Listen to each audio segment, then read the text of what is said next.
Habari, karibu kwenye update zetu za Bakuza Tech. Wiki hii tulipata kazi moja huko Kisasa ya kuweka electrical fence. Tulifanya hatua zifuatazo kwenye kazi yake. Hatua ya kwanza ilikuwa ni kukagua eneo la kazi, kuona kama eneo lake lipo vizuri kama mnavyoona hapo. Hatua iliyofuata ilikuwa ni kuchimbia mashimo kwa ajili ya poles. Hatua ya pili baada ya hiyo ni kuangalia vifaa vyetu kama vyote vipo sawa. Kama unavyoona hapo vifaa vyetu vilikuwa sawa kabisa. Baada ya kumaliza kuangalia vifaa, tulifanya kazi kubwa ya kuweka hizi electric poles kwenye ukuta na kuzijengea, na kama mnavyoona zimekaa vizuri kabisa kwenye ukuta wote.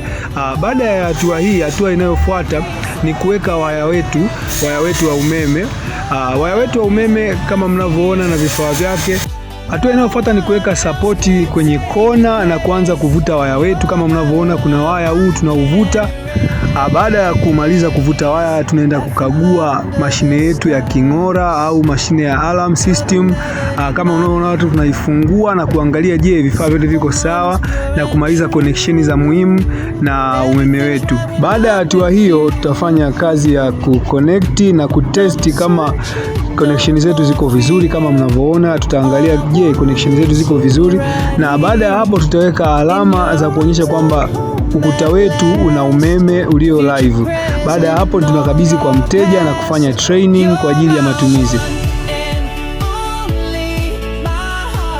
Tunakukaribisha Bakuza Tech kwa ajili ya training, ushauri na kwa ajili ya electric fence installation. Tuachie comment na mawasiliano yetu ni kama hayo hapo unayoona hapo juu. Karibu sana na siku njema.